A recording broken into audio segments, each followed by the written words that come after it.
আসসালামু আলাইকুম রহমতুল্লাহ। আশা করি সকলেই ভালো আছেন। আল্লাহ তাআলার অশেষ মেহেরবানিতে আমিও অনেক ভালো আছি। এক ভাই প্রশ্ন করেছেন যে ভাই আমি এফএল স্টুডিওর বা আমি যে প্লাগ ইনসগুলো আছে এগুলো ইনস্টল করতেছি, তবে এফএল স্টুডিওতে আসতেছে না। খুব সিম্পল একটি প্রশ্ন। ভিডিওটা তৈরি করার উদ্দেশ্য হলো যেন পরবর্তীতে কেউ এরকম প্রবলেমে পড়লে এভাবে আপনারা সলভ করতে পারেন। তো মনে করেন আপনি কোনো জায়গা থেকে প্লাগ ইনস সংগ্রহ করলেন। অনেকে মনে করেন যে এই যে এফএল স্টুডিওটা আছে এটার মধ্যে ডিফল্টভাবে এর যে প্লাগ ইনসগুলো আছে, অটোটিউন বা অটোটিউন ইফেক্টস বা যাই যেগুলো আছে, ফিল্টার, যত প্লাগ ইনস আমরা ব্যবহার করি, আপনারা অনেকে মনে করেন এটা মনে হয় সম্ভবত এফএল স্টুডিওর ভিতরে থাকে। আসলে ভিডিওটা একদম বেসিক যারা সাউন্ড ডিজাইনিং শুরু করতেছেন তাদের জন্য। তো এখানে বিষয়টা হলো এই প্লাগ ইনসগুলো ভিন্নভাবে ইনস্টল করতে হয়। তো সেক্ষেত্রে আপনি বিভিন্ন ওয়েবসাইট বা বিভিন্ন মাধ্যমে অথবা যাদের কাছে আছে তাদের কাছ থেকে সংগ্রহ করে আমাদের কাছ থেকেও নিতে পারবেন। সে বিষয়ে একটি ভিডিও আছে, ভিডিওটা আমি ডিসক্রিপশন বক্সে দিয়ে দেব। তো যখন আপনারা এটা ডাউনলোড করবেন, এফএল স্টুডিও আপনার ইনস্টল করা আছে, তো ভিন্নভাবে যেমন অ্যান্টারাসের বান্ডেলটা আছে, অটোটিউন বা অটোটিউন প্রো বা এখানে যে প্লাগ ইনসগুলো আছে এইগুলোকে আপনাকে ভিন্নভাবে ইনস্টল করতে হবে।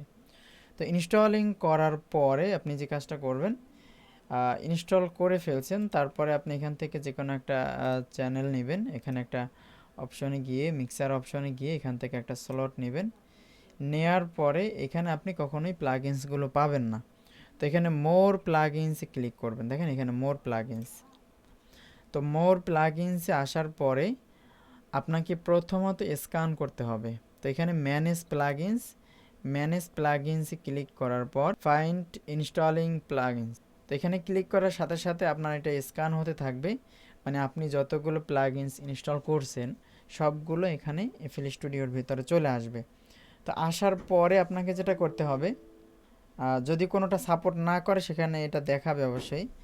তো এটা যখন কমপ্লিট হয়ে যাবে তখন আপনি এখানে এটা স্কিপ দিয়ে দিবেন। তো আমার এটা কমপ্লিট হতে থাকুক। তো আপনার যখন স্ক্যান নিয়ে নেবে তখন আপনার যে কাজটা করতে হবে, এখানে আপনার যেই প্লাগইনস আপনার প্রয়োজন, ঠিক আছে, অবশ্যই ওইগুলোকে আপনি এখানে স্টার মার্ক করে দিবেন। তা না হলে সামনে আপনি এগুলো খুঁজে পাবেন না। তো আমি যেমন একটা স্টার মার্ক করে দিলাম। এখন যদি আমি এখানে যাই দেখেন তাহলে কিন্তু এখানে চলে আসবে। অবশ্যই প্রত্যেকটাকে আপনাকে করে দিতে হবে, স্টার মার্ক করে দিতে হবে, তাহলে এগুলো এখানে চলে আসবে এবং এখান থেকে আপনারা এগুলো ব্যবহার করতে পারবেন। আশা করি বিষয়টা বুঝতে পারছেন। আর অবশ্যই আপনাদের যাদের সফটওয়্যার প্লাগইনস প্রয়োজন, ডিসক্রিপশন বক্সে দেওয়া নাম্বারে ফোন করতে পারেন, বিস্তারিত জেনে সফটওয়্যার প্লাগইনস নিতে পারেন। তো সকলে ভালো থাকুন, দেখা হবে অন্য কোনো ভিডিওতে। সে পর্যন্ত সকলে ভালো থাকুন, সুস্থ থাকুন। আসসালামু আলাইকুম রহমতুল্লাহ।